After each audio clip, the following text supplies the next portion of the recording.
Fala galera, tudo bem? Sejam bem-vindos a mais um vídeo exclusivo aqui no canal Daniel Lopes e eu vou hoje tratar de um tema que vocês têm me cobrado, que é a questão dos impactos do El Niño no Brasil. Meus queridos, hoje eu vou falar desse assunto aí que está deixando muita gente preocupada, gente de cabelo em pé, meteorologista, economista, agricultor e até só quem quer saber se vai chover no final de semana, né? A gente está falando dessa ideia aí desse super El Niño que está se formando e deve dominar o clima, segundo as previsões, nesse segundo semestre de 2026 e 2027, tá? E não é qualquer El Niño, não. Esses modelos recentes do NOAA e do ECMWF, também de vários centros internacionais, estão apontando aí para um evento que pode ser um dos mais fortes já registrados desde que a gente começou a medir isso lá pelos anos 1950, e essa é a previsão que o NOAA está fazendo, que é um desses departamentos aí que cuida da questão climática. Acabei de colocar aí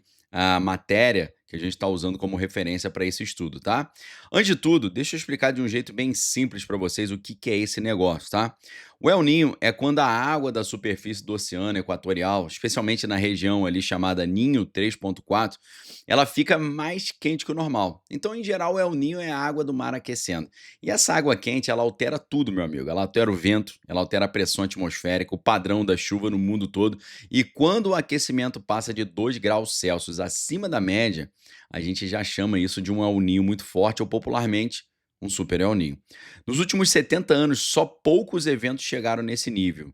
Só em 82, 1997 e 2015 foram os anos mais marcantes. Só que agora, meus amigos, para 2026, os modelos eles estão projetando aí picos que podem chegar até 3 graus ou mais, e tem análise de cientista que fala numa mediana ali de 3,6 graus Celsius em alguns modelos, tá?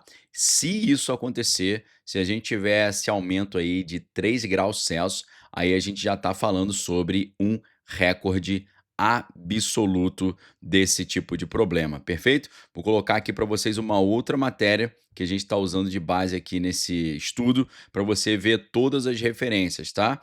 Uma matéria cujo título ali é preocupante, olha só. O El Niño mais forte de sempre, tá? O título ali é À Beira de um Abismo Climático, tá? Com base nas corridas aí de julho já realizadas, o modelo está mostrando que agora a gente tem uma chance aí de ter o El Niño mais forte em muitos anos. Ou seja, preocupante pra caramba a situação, né, pessoal? Então, como é que isso acontece, tá? Para a gente entender as origens disso aí. Tudo começa com um acúmulo enorme de calor nas águas profundas do Oceano Pacífico. As ondas de Kelvin, né, como são chamadas, elas vão empurrando essa água quente para leste, em direção à América do Sul.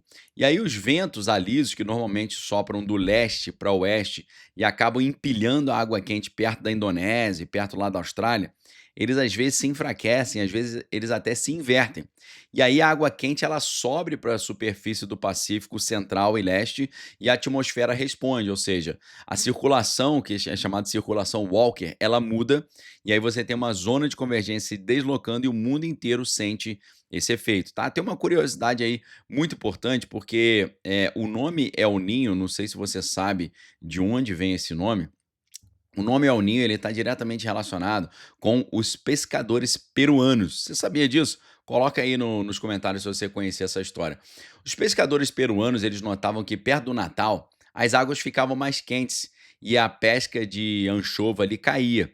E eles chamavam isso de El Niño por causa do menino Jesus, né? Já o contrário, Laninha, veio depois como uma forma de contraste, tá? Então, outra curiosidade, o El Niño ele não é um fenômeno isolado. Ele faz parte da chamada oscilação sul. O que é isso, meus amigos? Quando a pressão atmosférica no Tahiti e na ilha de Darwin ela muda também de forma inversa, a gente mede ali pelo índice de oscilação sul. Ou seja, quando esse índice fica bem negativo e a temperatura do mar sobe, aí o El Niño é confirmado, tá? Então, agora, o que os dados de julho e início de agosto de 2026 estão mostrando?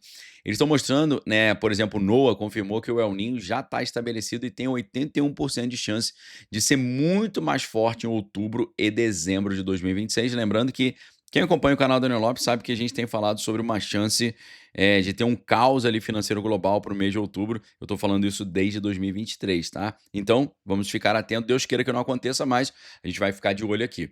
A probabilidade dele continuar até o início da primavera de 2027, que isso é o outono no Brasil, chega a 97%, tá? Os modelos europeus e americanos ali já estão batendo na mesma tecla de uma intensificação rápida do El Niño. Já tem áreas até no Pacífico Leste ali com anomalias de mais de 2,5 graus Celsius na temperatura da água, e segundo os estudos atuais, a tendência é só subir, tá? Então, é claro que a gente está aqui no Brasil, a gente está querendo saber qual que é o impacto para o Brasil. Porque aqui a coisa pega, tá, parece que vai pegar, né. Deus queira que não, a gente sempre ora, pede a Deus misericórdia aqui, mas precisamos examinar todas as coisas e reter o que é bom, esperar o melhor, mas se preparar para o pior. Então, historicamente, o El Niño no Brasil, ele funciona quase que como um interruptor regional ali. No sul, especialmente no Rio Grande do Sul, Santa Catarina, Paraná, a tendência é de chuvas acima da média. Às vezes até bem acima da média, o que preocupa muito. Lembra da situação que aconteceu em 2023, 2024? Aquela água toda lá que destruiu boa parte do sul do Brasil? Esse padrão pode voltar com força, principalmente na primavera e no verão. O que acontece? Os rios enchem, a gente pode ter deslizamento ali, lavoura de arroz e soja sofrendo com excesso de água e as cidades ficando debaixo d'água. Deus tenha misericórdia que isso não aconteça. No norte e nordeste, o efeito é o oposto. É chuva de menos, abaixo da média, seca mais intensa, rios baixos na Amazônia e também pastagens secas e um risco também de queimadas. No centro-oeste e parte do sudeste ficam no meio do caminho, mas com calor excessivo e chuvas irregulares, tá? E ondas de calor podem até ficar mais frequentes e mais intensas. Se você é do Rio de Janeiro, você sabe a chateação que isso traz, né? Isso não é achismo, meus amigos, porque o painel El Niño 2026-2027, que foi montado ali por órgãos como INMET, INPE, CEMADEM, ANA, entre outros, já está alertando exatamente para esse cenário de chuva acima da média no sul, chuva abaixo da média no centro-oeste e temperaturas elevadas. Deixa eu colocar aqui para vocês a matéria sobre esse boletim aí, esse relatório que eles publicaram para 2026 e 2027, que está aí trazendo uma preocupação, tá? O famoso painel El Niño aí, segundo um estudo muito interessante que foi publicado agora recentemente. Estou colocando aí para vocês na tela, tá? Painel El Niño 2026 2027, para vocês terem a referência de onde eu estou tirando essas informações, perfeito? Então, meus queridos, voltando aqui ao nosso estudo, a gente vai ver que a colheita de milho, né, a safrinha, né, o algodão no centro-oeste pode até se beneficiar no curto prazo se não houver chuva demais na hora errada, tá? Então isso é muito interessante. Existe até uma possibilidade de um benefício. Eu vou mostrar uma matéria para vocês aqui agora que está exatamente apontando esse dado curioso, né? De falar, poxa, espera aí, pode ter efeito positivo no agro, né? Se haveria um efeito positivo no agro, colocando a matéria aí para vocês, tá? Do INSPER, né? Alerta para um possível super El Niño e seus efeitos sobre o agro brasileiro. Em alguns casos, pode até ter um efeito positivo, o que é meio surpreendente, o que é meio impressionante da gente imaginar. Mas a probabilidade de ser um grande problema continua existindo e tem mais possibilidade de problema do que de benefício, ok? Por quê? O plantio da soja ele vai exigir muita atenção com essa janela de chuva. Café e laranja sofrem muito com calor ali na florada. A cana-de-açúcar ela pode ter ganho de produtividade em algumas regiões, mas a qualidade da matéria-prima fica em risco se faltar água no momento certo. A pecuária, já no norte e no nordeste, sofre ali com as pastagens secas e o custo da ração acaba ficando mais alto, né? Agora entra a parte econômica. Aqui o negócio é mais preocupante. O agro brasileiro, a gente sabe que é um motor ali de boa parte do nosso PIB, né? Nosso produto interno bruto, que é a soma de todos os bens e serviços produzidos no ano. Qualquer quebra relevante da safra nos grãos ali, ou excesso de oferta em outras culturas, vai mexer com o preço, com a balança comercial e também com a inflação dos alimentos. Em eventos anteriores de Super El Niño, a gente já viu o PIB agropecuário cair mais de 5% em anos ruins. Deus queira em nome de Jesus que isso não aconteça em 2026, 2027. Dessa vez o cenário é misto, porque o sul ele pode produzir bem se o excesso de chuva não virar caos, enquanto o nordeste e o norte sofrem. Globalmente, se a Ásia e a África tiverem perdas grandes ali pela seca, o Brasil pode até ganhar espaço no mercado em soja e milho, mas o preço interno do arroz, do feijão e das hortaliças acaba subindo e isso pesa no bolso da população menos favorecida por aqui. Outro ponto crítico é a energia. As ondas de calor, elas aumentam o consumo de ar-condicionado e elevam a carga no sistema interligado nacional. E se os reservatórios do Sudeste e do Centro-Oeste não recuperarem bem, a gente pode voltar a ver bandeira tarifária mais cara. As hidrelétricas no Norte, elas sofrem com vazão baixa e as termoelétricas, o que acontece? Elas entram mais e são mais caras e o custo sobe, tá? O seguro rural e os gastos públicos também com esse caos natural também pesa no orçamento. Até aqui a gente está falando mais do clima, né? Mas isso pode ser, na verdade, aí um efeito muito mais abrangente, porque existe aqui uma situação de um somatório de coisas que podem trazer um grande problema para o mundo agora a partir desse segundo semestre. Por quê? A gente está vendo um conflito lá no território iraniano e um conflito mais amplo no Oriente Médio. Em 2026, que a gente está vendo uma escalada séria entre os Estados Unidos, Tel Aviv e os iranianos, ofensivas, contraofensivas, Estreito de Hormuz ali fechado, abrindo, pressão constante, né? A gente tem que lembrar que o Estreito de Hormuz é a principal rota de saída do petróleo ali no Golfo Pérsico e quando o fluxo ali fica ameaçado, o preço do barril sobe. E sobe feio, né? O Brasil, mesmo sendo exportador de petróleo e lucrando em certa parte com o aumento do preço do barril, a gente sente o impacto na inflação do combustível, porque isso aumenta o custo do frete e faz com que toda a cadeia que dependa do diesel e do combustível fique tudo mais caro. Segundo, existe também o perigo do estouro ou esvaziamento da bolha da inteligência artificial. Os grandes chamados hyperscalers americanos, eles estão gastando um dinheiro absurdo com data center, com comprando chips e energia para poder treinar esses modelos de inteligência artificial. E a gente está falando de mais de US$ 1 trilhão em investimentos projetados em poucos anos. O Banco das Compensações Internacionais, que você conhece aqui muito bem, a gente sempre comenta sobre ele, que é o BIS, o BIS, Bank of International Settlements, ele já alertou que isso lembra bolhas históricas ali que já aconteceram anteriormente. Inclusive, vou colocar aqui para vocês o relatório do Banco das Compensações Internacionais que trata exatamente dessa possibilidade de caos. Deixa eu só abrir aqui a matéria para vocês do BIS, né, o alerta que o BIS fez. Eu, inclusive, já fiz um vídeo aqui para vocês sobre isso. Não lembro exatamente em qual data que a gente fez, mas está por aí no nosso canal, tá? Olha aí a matéria. BIS, risco de efeito de cadeia de choque de energia pode justificar elevações de juros rápidas. E é claro que isso aí é extremamente preocupante, meus amigos, porque a gente está vendo um somatório de coisas que podem trazer aí uma dificuldade para o povo brasileiro, principalmente para o povo brasileiro mais simples, né? O que sempre preocupa muito. Então, o Banco das Compensações Internacionais já alertou que isso que a gente está vendo hoje se assemelha muito às bolhas históricas, né? Por exemplo, a época das ferrovias, a bolha da internet nos anos 2000, né? Se os retornos não vierem na velocidade que eles estão esperando, ou se houver uma correção forte no mercado de ações na área de tecnologia, lembrando que correção é uma queda ali, o capital global fica muito mais cauteloso, investimentos nos países emergentes, incluindo o Brasil, sofre muito e o fluxo do portfólio de investimento global muda porque o dólar fica mais volátil e o custo do financiamento sobe. Além disso, a gente tem o Estreito de Bab el-Mandeb, que isso aqui é o gargalo no sul ali do Mar Mediterrâneo, entre o Iêmen ali e o continente africano. Os Houthis, aliados dos iranianos, já estão fazendo ofensivas contra navios que passam por ali, especialmente navios ligados à Arábia Saudita.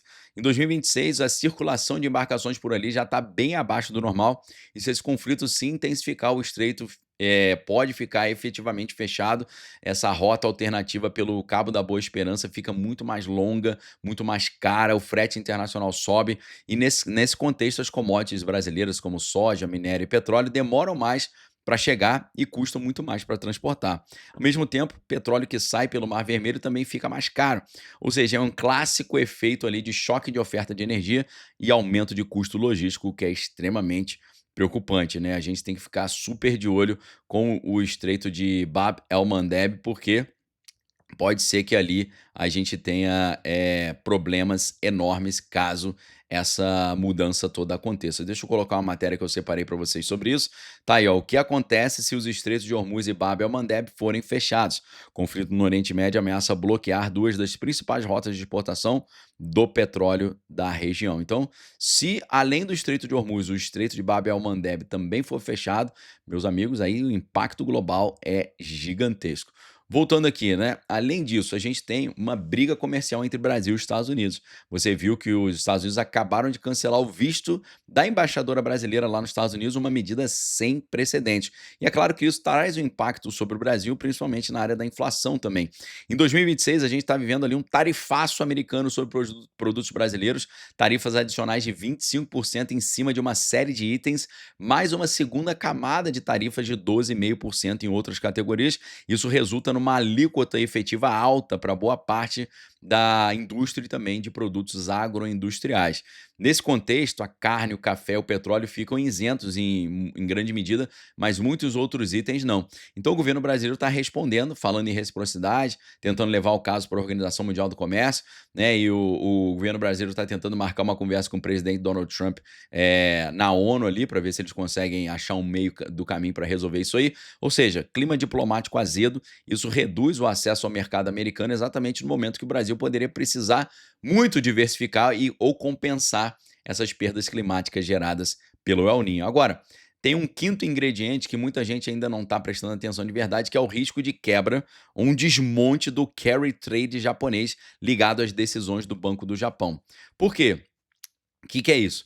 O Japão ele passou décadas com juros próximos do zero, às vezes até juros negativos. Isso criou o famoso carry trade. O que é o carry trade? Os investidores pegam dinheiro emprestado barato lá no Japão e colocam esse dinheiro em outros lugares que rendem mais, né? Principalmente em países emergentes, como é o caso do Brasil. Em 2026, o Banco do Japão ele já subiu a taxa para 1%. E o iene, a moeda japonesa, está em níveis fracos históricos ali, perto de 160 por dólar. E as posições alavancadas ali voltaram a crescer.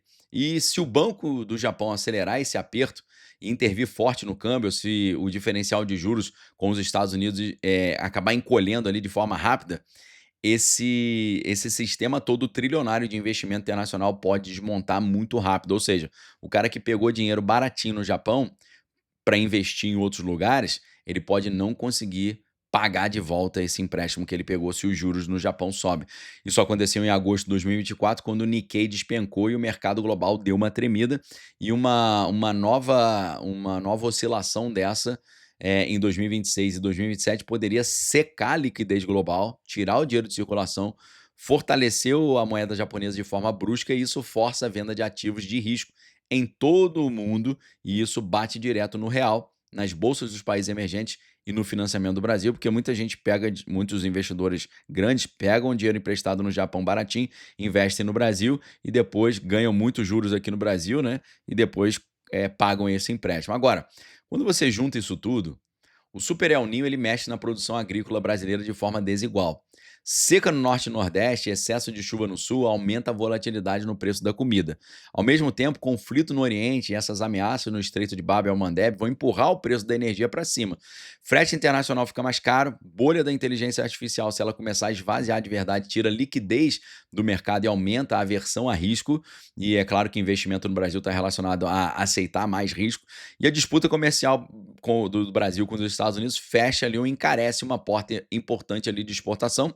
E por cima de tudo isso, a gente tem esse desmonte do carry trade japonês que pode provocar uma crise de liquidez global que piora o câmbio, encarece o crédito e força a venda forçada de ativos brasileiros, tá? Resultado possível: inflação de alimentos, alimentos mais caros, inflação de energia, energia mais cara, pressão sobre a nossa balança comercial, câmbio mais volátil, custo do financiamento mais alto para o governo, mas também para as empresas, setor elétrico ali muito estressado, agricultura familiar no Nordeste e no Norte sofrendo, grandes produtores no Sul lidando com excesso de água e uma logística muito complicada, e o governo, no final das contas, tendo que gastar mais com socorro a pessoas atingidas ali por essas águas e com medidas de contenção de preço, exatamente no momento em que a arrecadação pode ficar debaixo de pressão e o dinheiro global ficar mais seletivo por causa do Japão e da inteligência artificial, tá? Isso é um risco que combina fatores reais. Se vocês estão me perguntando para trazer para vocês sobre os perigos do El Niño, esse é o nosso objetivo, tá?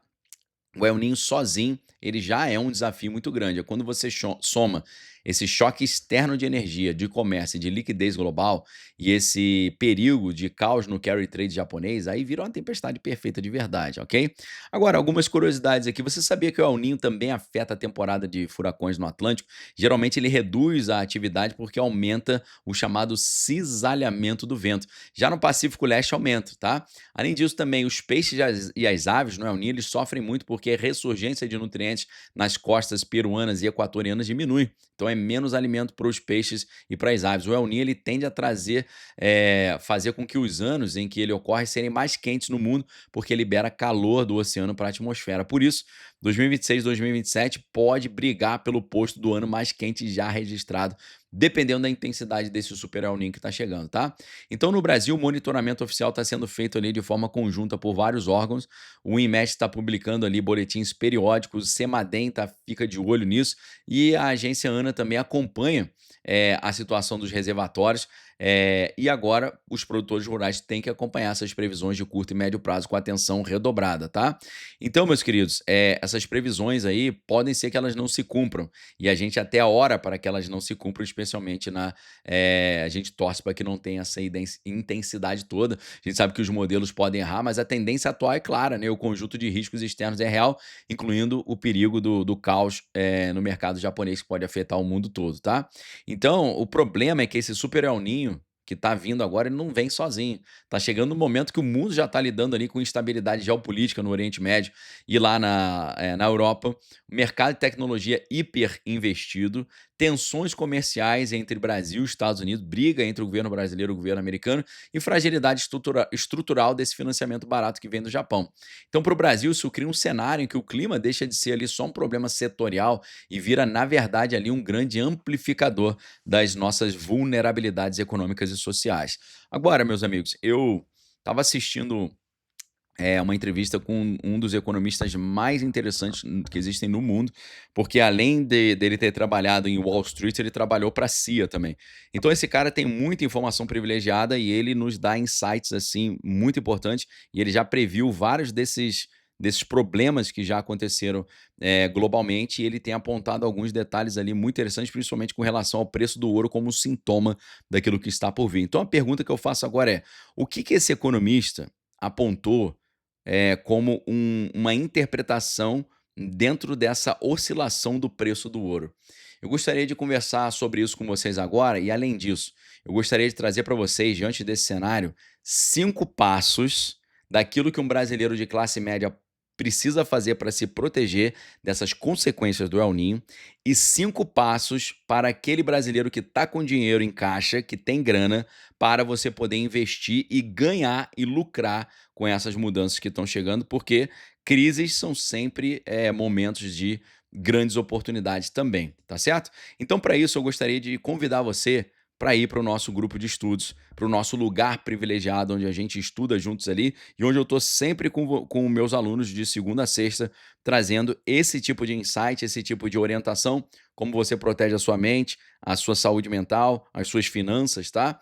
Então eu quero te dar uma aula específica sobre isso. O que esse grande economista enxergou que está chegando a partir do preço do ouro e também quais são os 5 passos para você que é classe média se proteger das consequências do El Niño no Brasil e 5 passos para você que tem mais grana para poder investir nesse momento. Eu vou tratar disso tudo lá na Arca agora. O link para você vir estudar comigo, se transformar no meu aluno e ter acesso privilegiado a essas informações é muito fácil. O link está aqui no chat. Tá fixo no topo do chat, tá aqui embaixo na descrição do vídeo, tá no primeiro comentário fixo aqui embaixo e tá nesse QR Code que tá na tela também. Você pode escanear o QR Code da tela e vir acessar essa aula e muitas outras aulas que vão te ensinar como você se protege, ok? Tô indo lá para dar atenção para os meus alunos agora e responder essas perguntas. Forte abraço para vocês, fiquem com Deus, examine todas as coisas, retém que é bom. Voltamos em breve com mais conteúdo exclusivo para você aqui no YouTube. E agora eu vou dar atenção lá para os meus alunos, tá bom? Um abração, galera. Fiquem com Deus. Valeu!